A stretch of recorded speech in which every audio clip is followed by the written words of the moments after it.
Hi everyone, I'm Marianna. I'm Senior Computer Vision Specialist in Picsart. And today I'm going to talk about Zero Painter training-free layout control for text-to-image synthesis. So before starting my presentation, I want to thank all my colleagues in Picsart and advisors for making this work happen. Our work was published at CVPR 2024. So let's begin.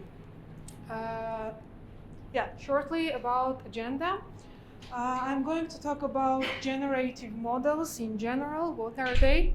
Very briefly for you to be involved in the presentation. Later, I will continue with the Zero Painter, our new method. It will include motivation, main contributions, model architecture, qualitative and quantitative results. And of course, in the end, we are going to have a Q&A. So, what are generative models in general? Probably you have already seen when you are writing a text, for example, an astronaut in a jungle, cold color palette, muted colors, detailed 8K, and then several models, maybe some websites, they are producing images like this. They are producing what is written in the text. Some examples are Stable Diffusion, Midjourney, DALL-E, Imagine, Muse, and etc. What combines all these models is that all the models are diffusion-based models. So let's understand what is a diffusion process in general, very briefly. Imagine we have an image, then we are starting to add noise step by step to this image, and we are obtaining total noise in the end. This process is called a forward diffusion process. And then when we have already noise, it's very hard to denoise an image. There is no operation for doing it. That's why we are training a neural network to produce from the noise the original image, which we had in the beginning. And this is called a reverse diffusion process. So it happened like diffusion process I explained. When we have only image, we are adding noise and then reverting back. But what happens if we want to generate image having only text?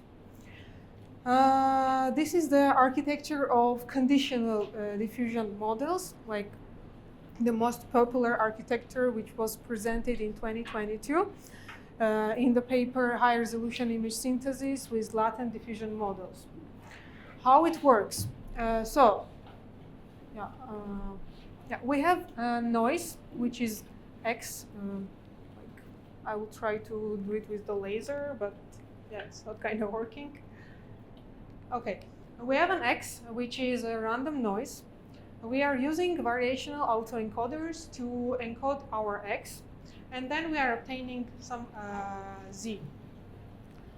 Sorry, can we make this laser work? I don't think it's going to point on the CPU. Oh, okay, I see. Yeah, sorry for that. I will try to explain with hands and all the other methods. So we are obtaining Z, which is again a random noise, but already passed through autoencoder.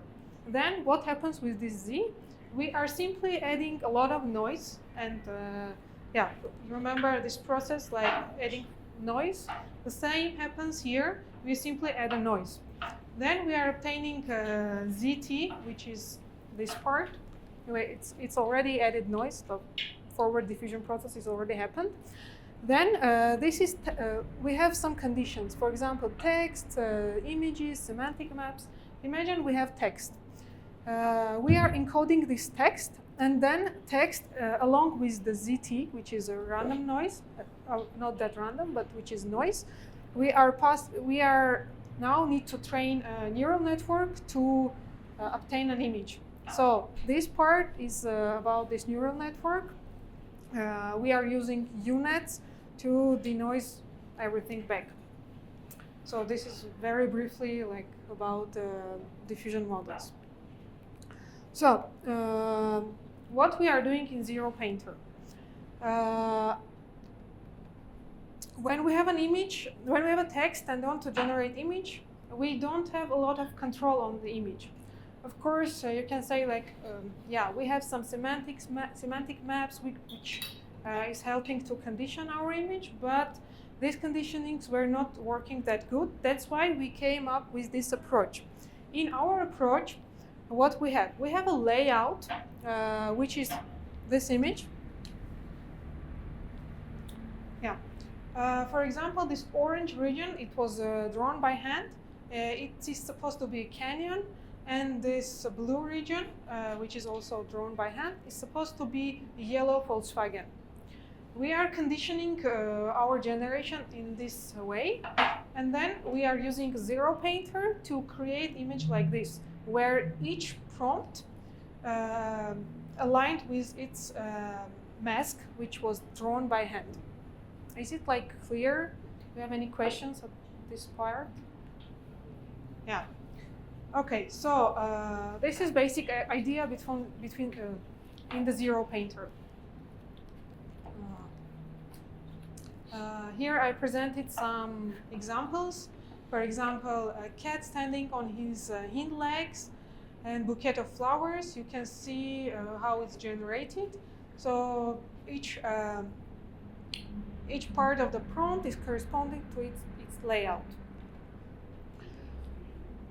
So, like in the first example, the cut in the mask is already kind of very well drawn. Do you really need to kind of no, you don't. Line of a cut, or can it be just like no, it can be just something, but in our method, we try to align with the mask as much as possible because we want to have the shapes which a user has drawn.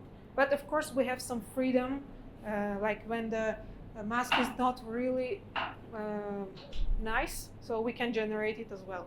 I mean, I was thinking that if I wanted to generate a cut, it's impossible for me to draw the cut on the left side because it's already kind of a cut. Yeah. So I just want to draw like this. Yeah, you can do it. You can totally do it. It's gonna work. And it's not gonna be a circle cut. No, it's not gonna be circle. Well, it will try to keep its well, circle cats exist as well, so maybe yeah. Okay, what were the main contributions of our paper? So basically, we have presented a Zero Painter, which is a novel training-free framework. Training-free, it means we don't train anything, but we already use some pre-trained models. Second contribution is that we have presented two new modules in the two new models, which can be adjusted into diffusion models. One module is prompt-adjusted cross-attention. Later, we call it PACA. And the other one is region-grouped cross-attention. We call it REGCA. And the third contribution was that it was outperforming current state-of-the-art methods. At that time, we did the research, and it was about like I think December, and yeah, the publishing process takes a while, so everything was completed by December, and yeah, we got really nice results. So Zero Painter without any details here. On the next slides, we're gonna have lots of details. So basically, we have a layout. For each part of the layout, we have a separate prompt description. For example, this is tabby cat, red apple, blue vase. Very simple. For each mask, we are generating an image separately. You can see image generated here. Like every part is generated separately, and it tries to keep a mask shape as much as possible. And we are next we are combining all these three parts, and then we are inpainting the rest of the region. Rest of the region is inpainted using a global prompt which user inputs, but if the user doesn't provide us any information, we anyway inpaint it somehow. I think it's pretty clear. Yeah, now we are going to the tough part. How is our architecture? how our architecture is made. So basically, we have this layout. I already told each part is generated separately. And this is a text-to-image diffusion model. In the text-to-image diffusion model, we are inserting our new module, PACA, which is here, instead of a cross-attention module, which is supposed to be there. This PACA module helps us to keep text properties of generations and keep mask property, like shape properties as well. How this PACA works? Yeah, this is the correct slide. So, in the PACA layer, we have, in a simple diffusion approach, we have a cross-attention layer. In the PACA module, we are changing the cross-attention module. How we are doing it? We have a mask of image we want to generate. We are flattening the mask, and then we are trying to artificially okay, let me start again from the beginning. So what is our cross-attention mask? Cross-attention mask basically shows us how each pixel is corresponding to with each token which was presented in with basically with our text. We have a text, we have an image. Then in the cross-attention mask, we can see how our pixel is correlated with the text. So in the PACA layer, we are trying to artificially increase these values, which means if we have a tabby cat text and we know exactly where tabby cat is located in the image, we want to increase these values in the attention mask. So this is it about PACA layer. I'm keeping it briefly. If you have any questions, feel free to ask me. Okay, once we have completed the single image generations, which is this part, so we already have, using our text-to-image model, we already have each object generated separately. What are we doing next? To keep, this is back to your question. You said how objects, how we are keeping the masks. So when we have each object generated, it's kind of following the mask we presented, but it might be not accurate. That's why we are doing segmentation there to separate one more time the cat, because initial from the generation, because initial mask and generated image can slightly differ. So that's why we are doing segmentation to separate our generated cat from there. After we are doing segmentation. Yeah, sure. So you just cut it out the generated image by the mask? Yes, not by the mask. Yeah, by the new mask. By the segmentation mask. For every object in the mask, you generate a full resolution image. Yes. Yes. And also question here, so you have three sequential diffusion processes, so three different sets Yes. that are all one after another. Yes, but we are doing it in batches, so it's not that slow as you can imagine. Yeah. After, yeah. You don't have less images that you're generating them? No, I don't. So one image can have light coming from the left, another image can have light source coming. Yeah, but we are not controlling it, so we don't know how the light will be. So basically they're combined in the way they're generated. Yeah, they're combined in a way they are generated at this point. Okay. After everything is generated, imagine we have a black canvas and we have each generation separately there.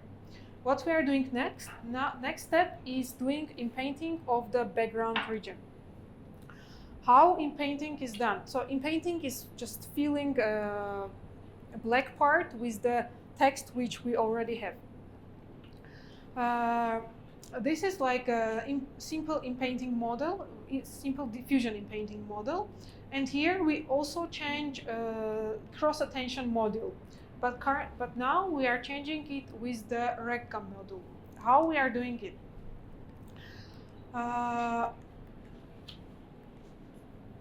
This is RECA module. So during the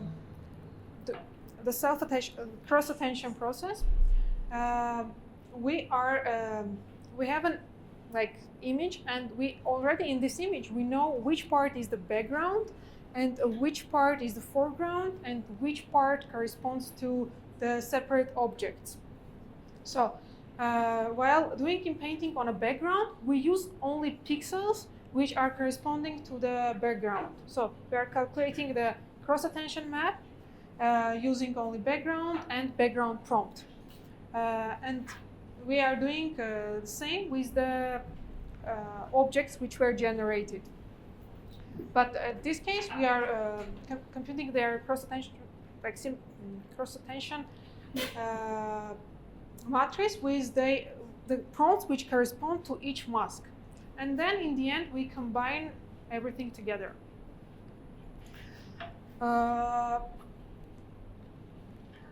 After this process is done, we already obtain an image. Does this allow you to generate overlapping images? It does. It is mentioned in our limitation of the paper that we have problem with generating images which have overlapping masks, but it works. Why it works? I didn't mention in the architecture. Sorry for that. After when we do in painting process, when we do in painting process, last steps of our in painting are simple, are some refinement steps. We are not doing in painting, but we are doing refinement, few iterations. As far as I remember, 5 iterations of refinement. That's why when we have an overlapping mask, we can generate image like this. Here, we can see some examples which were generated with the Zero Painter. As we know that diffusion models are not stable, and we can say that every time we generate it from noise, and it might happen randomly that you generate a good result, but it was not the case in our case, because I show it here. We have generated 5 random samples from all our competitors, and you can see the result here. Our model mostly is consistent, and it can preserve text properties and can preserve shape properties as well.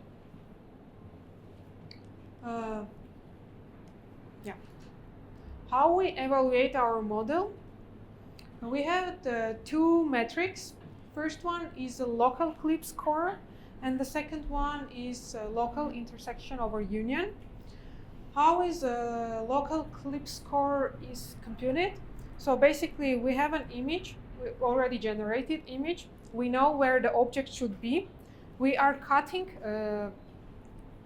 our object from this image. Then we are calculating a clip embeddings from that, and and we have at the same time we have a text which should match this generation.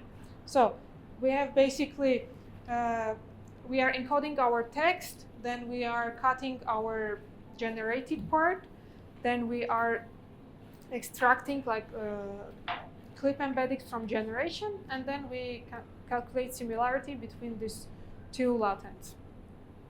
And what concerns intersection over union, we are taking our generation, again cutting it with the bounding box, performing segmentation on it, and then we are calculating difference between original segmentation and segmentation of our object. Do you use the segmented link? Yes, we use segmented link. We have performed some user study, not to rely only on metrics. We had 3 questions in our user study, which results are the best overall from user experience perspective, which results are best matching the shape, and which results are better following the text and better keep properties. So you can see that most voices were given to our model. It means like it can work and it's performing good results.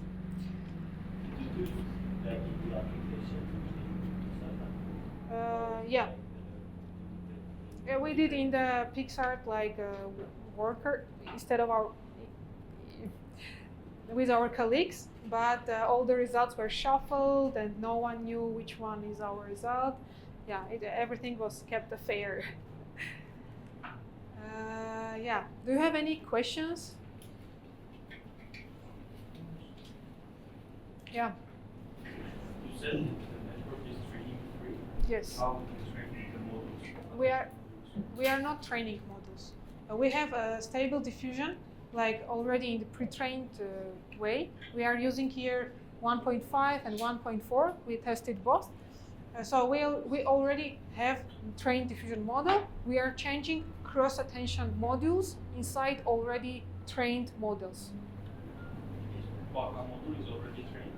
It is not, it's training free. Imagine you have a diffusion model, it has its cross-attention layer, right? We are performing some discrete operations on the cross-attention layer. Yeah, and this is our PACA module.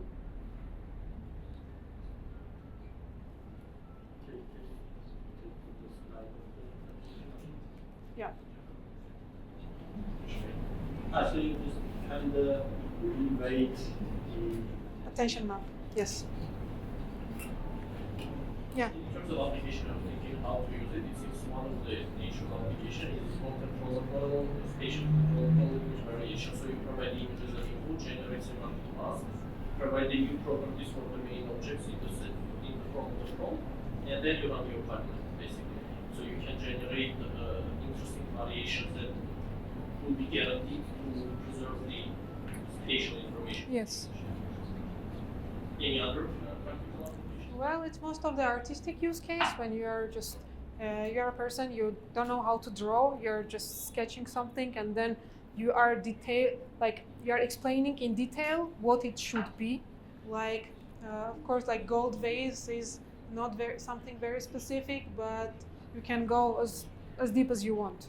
So you can describe gold vase with some properties which would you not imagine to draw it yourself. Yeah. I guess I see the point of the first question here. Am I correct that this like the apple has the shadow to this side and the cat has its shadow to that side? It's kind of because does it happen because it's independently generated? Yeah, but when we do the refinement, so these shadow things are not that much causing a problem. Yeah, Yeah. but they are completely independent of the No, they are completely independent. They are refined together. In the like the main architecture seems to depend on a lot of different pre-trained components, right? Yes. Do you do any evaluation studies on like how the segmentation module, like the performance of different parts, how they affect the overall performance? Yes. Yeah, it's mentioned in the paper. Unfortunately, I forgot to put it in the slides. We have done ablation study without our PACA layer, and we have done ablation without our EGGA layer. We didn't do ablation with segmentation because it didn't make sense for us. But yeah, we did ablation studies. But did you try to completely remove these patterns? Yeah, we tried, but it was not performing the way we liked. Yeah. Because content generated stuff doesn't match. No, it matches, but okay, I will tell you what's the problem. So imagine we have this cat already generated. It's generated on a black background. Imagine we cut it with this mask, and some part of the black background might be slightly visible. Also, all of them are generated on completely dark background. Yes. Also, we have done ablation to generate it like using some other color backgrounds, like straight green, pink, and gray, as far as I remember. but the black one was performing the best. Then the follow-up question would be if the object is on the completely dark background, do you need this like the huge segmentation network to get it up? No, but we just tried SAM and it worked, so we didn't go into much details. Yeah, that's why. Any other questions? Yeah. So in visuals we see mostly objects.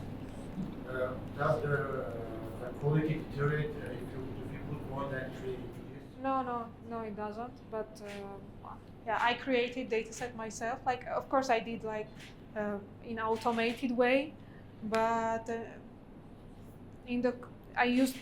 for creating a dataset, we used Coco dataset, which with their segmentation masks, and we wanted to be really good quality. That's why we tried to filter out up to 5 masks in the image. So yeah, then we can visually estimate it as well. When you do the combination process, somehow our Which kind of recommendation process you mean? not recommendation, the combination process. At the end, when you combine the separately generated images and then you paint the background. Yeah. Do you alter the images in any way to kind of fit with the background? Like the boundaries are supposed to. Yeah, we do a little bit like erosion of the mask, so the borders would generate really nicely. Yeah, yeah, we do a little bit like of erosion. Okay, I guess that was the last question. Thank you very much for your presentation. Thank you.